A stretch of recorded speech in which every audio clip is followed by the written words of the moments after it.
15 अगस्त एक तारीख जो हमें सिर्फ आजादी की याद नहीं दिलाती बल्कि ये भी याद दिलाती है कि किसी देश की आजादी तभी मजबूत होती है जब उसकी सुरक्षा दूसरों के भरोसे ना हो। और पिछले कुछ सालों में भारत के डिफेंस सेक्टर में एक बड़ा बदलाव भी दिखाई देता है। कभी भारत दुनिया के बड़े डिफेंस इंपोर्टर्स में गिना जाता था, लेकिन अब तस्वीर बिल्कुल बदल रही है।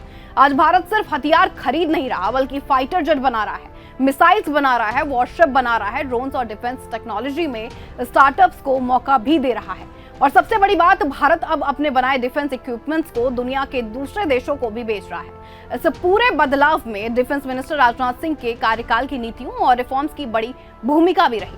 आइए समझते हैं कैसे महत्वपूर्ण है डिफेंस और कितनी मजबूती से खड़ा है आज का भारत डिफेंस सिस्टम में। भारत की डिफेंस कहानी को समझने के लिए सबसे पहले एक आंकड़ा देखिए फाइनेंशियल ईयर का। 2025-26 में भारत का डिफेंस प्रोडक्शन पहुंच गया था 1,78,000 करोड़ रुपए, यानी अब तक का सबसे ज्यादा। और अगर 2019-20 से तुलना करें जब डिफेंस प्रोडक्शन करीब 79,000 करोड़ रुपए था, तो इसमें करीब 125% से ज्यादा की बढ़ोतरी भी हुई।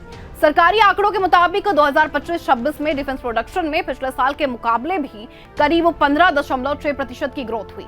यानी तस्वीर साफ है, भारत सिर्फ हथियार खरीदने की कोशिश नहीं कर रहा, भारत अब हथियार बनाने की क्षमता भी बढ़ाता जा रहा है। लेकिन डिफेंस में असली बदलाव सिर्फ प्रोडक्शन बढ़ाने से नहीं आया, इसके पीछे एक बड़ा पॉलिसी शिफ्ट भी था। इंपोर्ट डिपेंडेंस कम करना और इंडियन इंडस्ट्री को डिफेंस मैन्युफैक्चरिंग में आगे लाना। इसी सोच के तहत डिफेंस एक्विजिशन प्रोसीजर यानी DAP 2020 आया।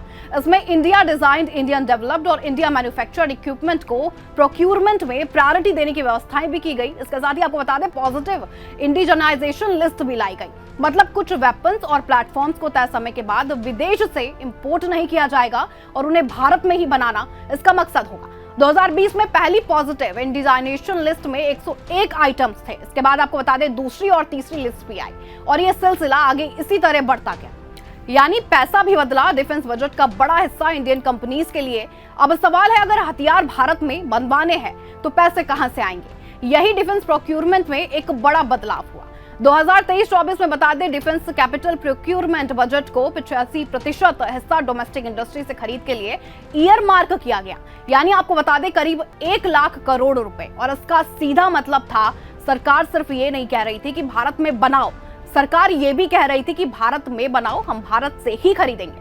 अब बात करेंगे प्राइवेट सेक्टर और स्टार्टअप्स की एंट्री की। एक समय डिफेंस को लगभग पूरी तरह गवर्नमेंट सेक्टर का डोमेन माना जाता था, लेकिन अब डिफेंस की तस्वीर पूरी तरह बदल रही है। टाटा, महिंद्रा, अदानी जैसी बड़ी प्राइवेट कंपनीज के साथ साथ आपको बता दें MSMEs और स्टार्टअप्स भी डिफेंस इकोसिस्टम का हिस्सा बन रहे हैं। आइडिया यह था कि अगर किसी स्टार्टअप के पास drone, AI, cyber technology, surveillance या कोई नई डिफेंस टेक्नोलॉजी का सोल्यूशन है, तो उसे सिर्फ इसलिए मौका ना मिले कि वह बड़ी डिफेंस कंपनी नहीं है, बल्कि अगर टेक्नोलॉजी काम की है तो उसे सेना तक पहुंचाने का रास्ता भी मिले। 2024 तक IDX इकोसिस्टम में सैकड़ों स्टार्टअप्स और इनोवेटर्स जुड़ चुके थे और जुलाई 2024 में डिफेंस मिनिस्ट्री ने यह भी बताया कि स्टार्टअप्स और MSMEs से 2,400 करोड़ रुपयों से ज्यादा की प्रोक्यूरमेंट अप्रूव भी की जा चुकी है। अब एक सवाल, अगर इंडिया में डिफेंस मैन्युफैक्चरिंग बढ़ानी है तो फैक्ट्रीज कहां लगेंगी? इसके लिए 2 डिफेंस इंडस्ट्रियल कॉरिडोर्स भी बनाएगा, एक उत्तर प्रदेश में और दूसरा तमिलनाडु में। इन कॉरिडोर्स का मकसद सिर्फ फैक्ट्रीज लगाना नहीं है, यानी defence companies, MSMEs, suppliers, technology firms और रिसर्च इकोसिस्टम को एक साथ डेवलप करने की कोशिश है। जुलाई 2024 के सरकारी आंकड़ों के मुताबिक दोनों डिफेंस कॉरिडोर्स में करीब 70,000 करोड़ रुपए के इन्वेस्टमेंट प्रपोजल्स हैं और करीब आपको बता दें 10,000 करोड़ रुपयों का इन्वेस्टमेंट पहले ही हो चुका है। यानी डिफेंस अब सिर्फ सीमा पर खड़े सैनिक की कहानी नहीं, ये एक पूरा इंडस्ट्रियल इकोसिस्टम बन चुका है। अब बात करते हैं उस चीज की जिसे देखकर जेनजी भी कह सकते हैं, ओके ये सच में इंटरेस्टिंग है। नाम है तेजस, भारत का इंडिजिनस लाइट कॉम्बैट एयरक्राफ्ट। तेजस सिर्फ एक फाइटर जेट नहीं है, ये उस सोच का सिंबल भी है जिसमें भारत अपनी मिलिट्री टेक्नोलॉजी खुद डेवलप करना चाहता है। 2025 में HAL ने नासिक में तेजस MK-1A की तीसरी प्रोडक्शन लाइन शुरू कर दी थी। इससे HAL की कुल तेजस प्रोडक्शन कैपेसिटी बढ़कर 24 एयरक्राफ्ट पर ईयर हो गई। यानी और 2025 में भी आपको बता दें 97% तेजस MK-1A एयरक्राफ्ट के लिए HAL को करीब 66,000 करोड़ रुपयों का ऑर्डर भी मिला। यानी अब फोकस सिर्फ एक एयरक्राफ्ट बनाने पर नहीं रहा, बल्कि प्रोडक्शन कैपेसिटी बढ़ाने पर भी है। डिफेंस सेल्फ रिलायंस का एक और बड़ा एग्जाम्पल है INS विक्रांत। जी हाँ, भारत का पहला इंडिजिनस एयरक्राफ्ट कैरियर, यानी एक ऐसा वॉरशिप जिसे भारत ने खुद डिजाइन और बिल्ड किया है। और इसका मतलब सिर्फ एक शिप नहीं है, एयरक्राफ्ट कैरियर बनाने के लिए स्टील से लेकर इलेक्ट्रॉनिक्स, एविएशन सिस्टम और हजारों कंपोनेंट्स की जरूरत होती है।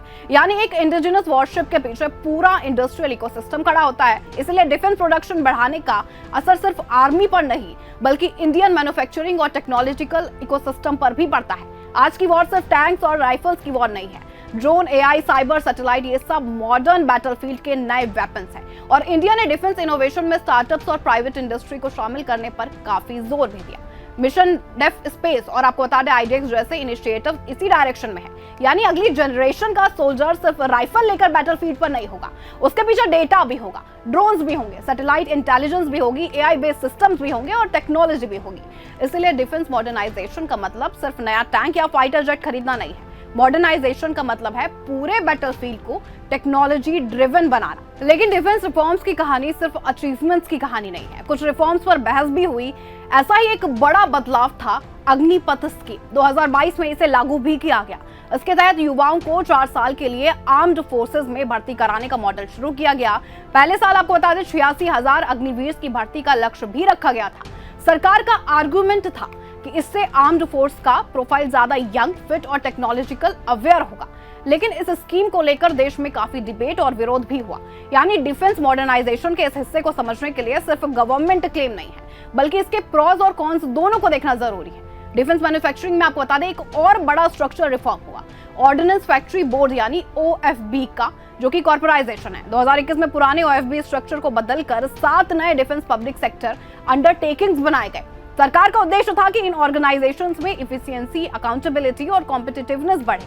डिफेंस मिनिस्टर राजनाथ सिंह ने इसे आत्मनिर्भरता की दिशा में बड़ा रिफॉर्म बताया। मतलब डिफेंस प्रोडक्शन में सिर्फ नई मशीनें नहीं आई, पुराने इंस्टीट्यूशनल स्ट्रक्चर्स को भी बदलने की कोशिशें हुई। और अब आते हैं उस आंकड़े पर जो शायद पूरे ट्रांसफॉर्मेशन की सबसे इंटरेस्टिंग कहानी बताता है, डिफेंस एक्सपोर्ट्स। यहाँ 2013-14 में भारत का डिफेंस एक्सपोर्ट करीब 686 करोड़ रुपए था।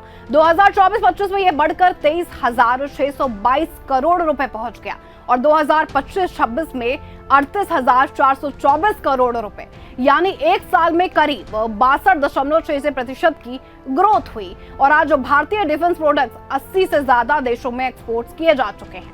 मतलब भारत की डिफेंस स्टोरी अब सिर्फ हम अपने लिए बना रहे हैं नहीं तक सीमित है।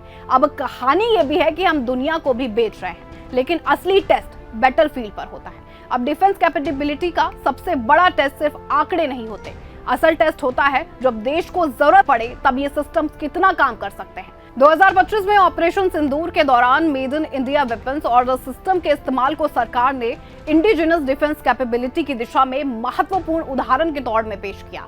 इससे एक बात जरूर साफ हुई, डिफेंस में सेल्फ रिलायंस का असली मतलब सिर्फ इंपोर्ट बिल कम करना नहीं है। असल मतलब है अगर जियोपॉलिटिकल सिचुएशन खराब हो जाए और अगर देश से स्पेयर पार्ट्स या वेपन्स की सप्लाई रुक जाए तो भारत के पास अपनी जरूरत पूरी करने की क्षमता हो।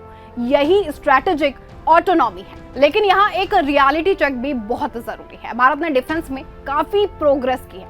इसका मतलब ये नहीं कि इंडिया ने हर डिफेंस टेक्नोलॉजी में पूरी आत्मनिर्भरता हासिल कर ली। फाइटर एयरक्राफ्ट इंजन्स, कुछ एडवांस टेक्नोलॉजीज, स्पेशलाइज्ड कंपोनेंट्स और कई हाई एंड सिस्टम्स में भी अभी भी चैलेंजेस हैं। इसलिए तस्वीर को ऐसे समझिए कि भारत ने डायरेक्शन बदल दी है, इंपोर्ट डिपेंडेंस से इंडिजिनस प्रोडक्शन की तरफ, बायर से मैन्युफैक्चरर की तरफ और मैन्युफैक्चरर से एक्सपोर्टर बनने की तरफ। सरकारी आंकड़ों के मुताबिक 2025-26 में करीब 65% डिफेंस इक्विपमेंट डोमेस्टिक प्रोडक्शन से आ रहा था, जबकि पहले इंपोर्ट डिपेंडेंस काफी ज्यादा थी। आगे का टारगेट क्या है और कहानी यहाँ खत्म भी नहीं होती। जुलाई 2026 में डिफेंस मिनिस्ट्री ने यह साफ तौर पर बताया कि सरकार का लक्ष्य है इस साल डिफेंस प्रोडक्शन को 2 लाख करोड़ रुपयों से ऊपर ले जाना और 2029 तक इसे 3 लाख करोड़ रुपयों तक पहुंचाना। वहीं डिफेंस एक्सपोर्ट्स का टारगेट 2029 तक 50,000 करोड़ रुपए, यानी अगले कुछ सालों में कंपटीशन सिर्फ ये नहीं होगा कि भारत के पास कितने हथियार हैं,